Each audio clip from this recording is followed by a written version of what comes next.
Welcome to AJ classes. Today we will be doing the fourth part of polity. Three part has already been completed by me and each of the part was coming along with the PDF. You can check it in the description box. So without wasting any further time, let's move on to the first question. The first question says India has been described by the Constitution of India as, तो India को describe किया constitution में a union of states के तौर पे, a union of states. ठीक है. Next question, which country has a unwritten constitution, जिसके कॉन्स्टिट्यूशन में ज़्यादा कुछ लिखा हुआ नहीं है. हमारा तो सबसे लॉन्गेस्ट कॉन्स्टिट्यूशन अगर बोला जाए तो वो इंडिया का होता है. अनरिटन कॉन्स्टिट्यूशन यूके या इंग्लैंड बोले, सबका नाम एक ही है.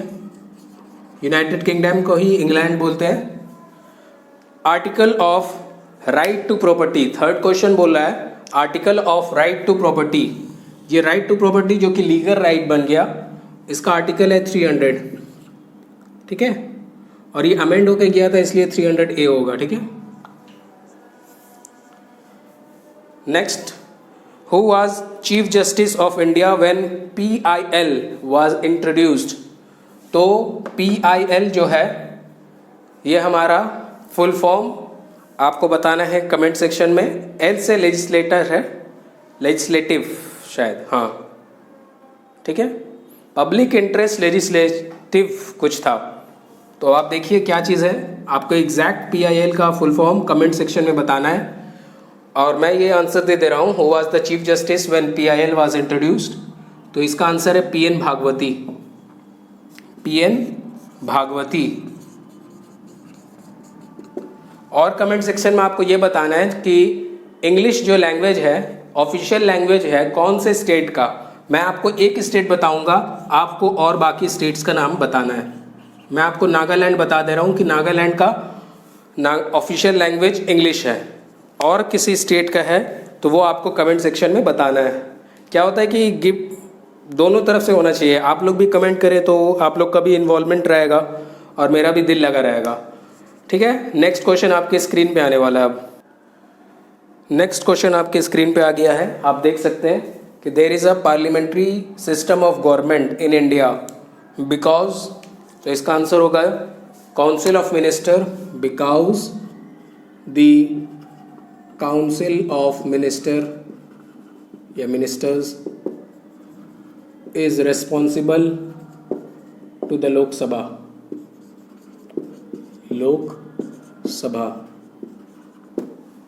ठीक है. नेक्स्ट क्वेश्चन जो बोल रहा है economic justice as one of the objectives of Indian constitution has been provided in. तो ये कहाँ प्रोवाइडेड है. ये DPSP में प्रोवाइडेड है, directive principle of state policy. And the preamble में भी बोल रहा है. प्रियम्बल हम लोग जानते हैं कि ये कंटेंट बोला जाता है. किसी भी बुक में स्टार्टिंग जो फर्स्ट होता है कंटेंट, इसमें क्या क्या है मौजूद, तो प्रियम्बल को कंटेंट के तरह ही बोला जाता है. तो प्रियम्बल में भी इकोनॉमिक जस्टिस के बारे में बताया गया है और directive principle of state policy में भी इसका जिक्र है. नेक्स्ट क्वेश्चन जो बोल रहा है to uphold and protect the sovereignty, unity and integrity of India is a provision made in. तो ये फंडामेंटल ड्यूटीज़ में बोला गया है ये चीज़, फंडामेंटल ड्यूटीज़. ठीक है.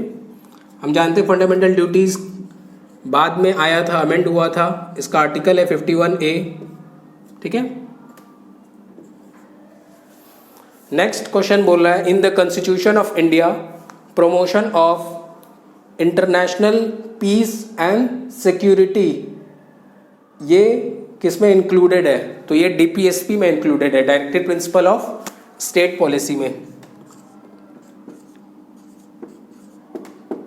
ठीक है. ये आयरलैंड का कॉन्स्टिट्यूशन से हम लोग बोरो किया था. आयरलैंड का कॉन्स्टिट्यूशन से ये बोरो किया गया है. DPSP बार बार आता है क्वेश्चन में कभी कभी कि ये कौन से कंट्री के कॉन्स्टिट्यूशन से बोरो किया गया था. Which is the oldest committee. इससे पहले वाले PDF या इससे पहले वाले जो क्वेश्चंस हम लोग डिस्कस कर रहे थे उसमें हम लोगों ने एक लार्जेस्ट कमेटी का नाम पढ़ा था जिसका आंसर था एस्टिमेट्स कमेटी. यहाँ बोल रहा है सबसे ओल्डेस्ट कमेटी कौन सा है, तो ओल्डेस्ट कमेटी का नाम है public accounts committee, pack committee, public accounts committee. ठीक है, इसमें जो मेंबर्स होते हैं वो 15 लोकसभा मेंबर्स होते हैं और 7 राज्यसभा मेंबर्स होते हैं। टोटल इनके 22 मेंबर्स होते हैं। ये भी टोटल कभी कभी क्वेश्चन में आता है। इनका 22 होता है इसलिए ये लार्जेस्ट नहीं होते, लेकिन लार्जेस्ट एस्टिमेट्स होता है जिसमें 30 मेंबर्स होते हैं और 30 के 30 लोकसभा से एसोसिएटेड रहते हैं। ठीक है, नेक्स्ट क्वेश्चन नंबर 11 अब आपकी स्क्रीन पे आएगा। अगर आपको ये सेशन अच्छा लग रहा है तो लाइक करिए, अपने दोस्तों के साथ शेयर करिए, और अगर आप चैनल में नए हैं तो सब्सक्राइब करिए। नेक्स्ट सेट ऑफ क्वेश्चंस आपके स्क्रीन पे आपको दिखाई देता होगा। क्वेश्चन नंबर 11 बोल रहा है who is the custodian of the constitution of India, तो इसका आंसर होगा सुप्रीम कोर्ट। सुप्रीम कोर्ट ही कस्टोडियन होता है कॉन्स्टिट्यूशन ऑफ इंडिया का। The power of supreme court of India to decide disputes between centre and the state is its, ये supreme court का कौन सा पावर होता है, ये उसका ओरिजिनल ज्यूरिसडिक्शन होता है, ओरिजिनल ज्यूरिसडिक्शन। ठीक है, the power to increase the number of जजेस in Supreme court of India is vested in the parliament. Parliament में लिखा हुआ है या पार्लियामेंट में पाया जाता है या पार्लियामेंट डिसीजन लेता है कि इंक्रीज किया जा सकता है कि नहीं नंबर ऑफ जजेस को। ठीक है, जैसे कि अभी थोड़ा दिन पहले ही इंक्रीज हुआ है। अगर आपको याद होगा तो पहले जजेस बहुत कम थे, 25 के आसपास, अभी 31 हो गए। ठीक है, the authorisation of withdrawal of funds from the consolidated fund of India comes from the, ये भी पार्लियामेंट ऑफ इंडिया ही से ही आता है, parliament of India. Parliament of India को पिछली बार हम क्वेश्चन में बताया था कि ये पार्लियामेंट में क्या क्या होता है। लोकसभा है, इसमें राज्यसभा भी है एंड प्रेसिडेंट, ये तीनों चीज़ को कंस्टिट्यूट करके मतलब एक साथ रख के पार्लियामेंट बोला जाता है। ठीक है, लोकसभा हम लोग जानते हैं कि हाउस ऑफ द पीपल या पीपल हाउस को बोलते हैं, और राज्यसभा काउंसिल ऑफ स्टेट्स। ठीक है, और परमानेंट होता है राज्यसभा। लोकसभा जो होता है हर 5 साल बाद रिपीट होता है, मतलब इलेक्शन होता है उसके बाद फिर चेंज होता है, लेकिन राज्यसभा में ऐसा कुछ नहीं होता, ये परमानेंट होता है। अचानक से पूरा डिसॉल्व नहीं होता है, उसके कुछ मेंबर्स 2/3 मेंबर्स, ये क्वेश्चन पहले भी डिस्कस हो चुका है, आप प्रीवियस वीडियोस को जाके देख सकते हैं प्लेलिस्ट में जाके। राज्यसभा जो होता है उसका 2/3 मेंबर्स जो होता है हर 2 साल में रिटायर करता है, और उसके मेंबर्स का रिटायरिंग एज 6 साल होता है। ठीक है, कंफ्यूज मत होइएगा। ठीक है, next, if a panchayat is dissolve, मतलब कि पंचायत डिसॉल्व हो गया है, मतलब कि अब टूट फूट गया है कोई बात से, कोई एक डिसीजन की वजह से, तो इलेक्शन जल्द से जल्द 6 महीने के अंदर हो जाना चाहिए, 6 मंथ्स, विद इन 6 मंथ्स। काफ़ी चीज़ का आंसर 6 मंथ्स होता है, आप खुद भी पढ़े होंगे पॉलिटी वगैरह में मैक्सिमम, तो आप एक अच्छे से नोट्स बना लीजिएगा कि किस किस चीज़ में 6 मंथ्स आंसर होता है, कभी कभी 6 वीक्स भी होता है। अगर आपको प्रीवियस वाला वीडियो याद होगा तो उसमें मैंने डिस्कस किया था कि प्रेसिडेंट जो ऑर्डिनेंस लॉ बनाता है इमरजेंसी के टाइम पे, तो वो कितने दिन तक रखता है, तो 6 महीना के बाद 6 वीक कर करके बढ़ेगा। ठीक है, first state of India to establish the institution of Lokayukta, तो ये इसका आंसर है महाराष्ट्र। लोकयुक्त सबसे पहले महाराष्ट्र ने स्टार्ट किया है या इस्टेब्लिश किया है। नेक्स्ट 17 नंबर क्वेश्चन अब आपके स्क्रीन पे आएगा। तो देखिए अब हम लोग आखिरी पड़ाव में पहुंच गए हैं ऑलमोस्ट। 17 नंबर क्वेश्चन बोल रहा है the government of India has established NITI Aayog, जो कि हम लोग जानते हैं कि नीति आयोग जो कि 10 साल का अब निकलता है, पूरा प्लान करता है, तो ये किसको रिप्लेस किया है, तो ये प्लानिंग कमीशन को रिप्लेस किया है। प्लानिंग कमीशन जिसको जवाहरलाल नेहरू ने स्टार्ट किया था। ठीक है, planning commission.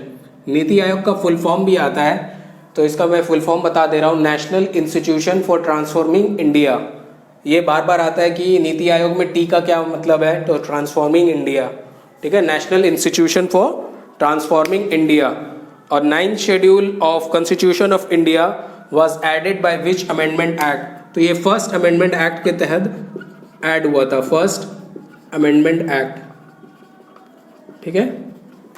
Next, to be officially recognised by the speaker of Lok Sabha as an opposition group, a party और coalition of parties must have at least कितना मेंबर्स होने से ये जो अपोजिशन कहलाएगा? तो 55 मेंबर्स कम से कम होना चाहिए लोकसभा में।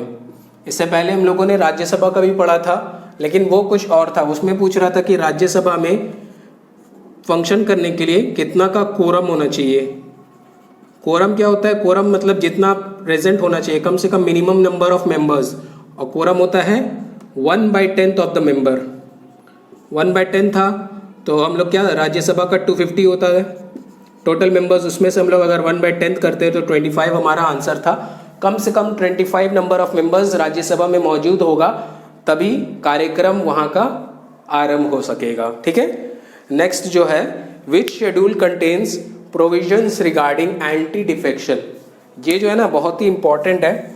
अगर आपको इसका मैं बारे बताऊंगा तो आप बोलिएगा कि इंडिया में तो ये फॉलो ही नहीं होता है।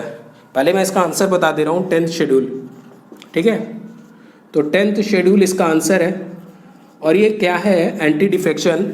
इसको दल बदल कानून भी बोलते हैं। दल बदल माने कि अगर आप ये साल टीएमसी में थे, नेक्स्ट में आप बीजेपी में चले गए सपोज करिए, तो आपके अगेंस्ट में केस हो सकता है। आपका हमेशा के लिए आप कभी भी इलेक्शन नहीं कर सकेंगे। ये आप ट्रांसफॉर्मेशन यहाँ से यहाँ या यहाँ से यहाँ नहीं कर सकते हैं, ठीक है। एक ही पार्टी के आपको लीडर बन के, चाहे आप जीते या हारे, आप हर हाल में वही पार्टी को सपोर्ट करेंगे। लेकिन हम लोग देखते हैं आए दिन ऐसे होता है कि कोई भी छोटा मोटा ग्रुप से जीत के फिर वो बड़े ग्रुप में घुस जाता है। कांग्रेस से जीत के वो टीएमसी में ज्वाइन कर लेता है, वगैरह वगैरह हम लोग जानते हैं। Thank you, keep supporting and subscribe to my channel. अब जो मैं वीडियो दूंगा वो जल्द ही आपके पास आएगा, जनरल अवेयरनेस या जनरल साइंस।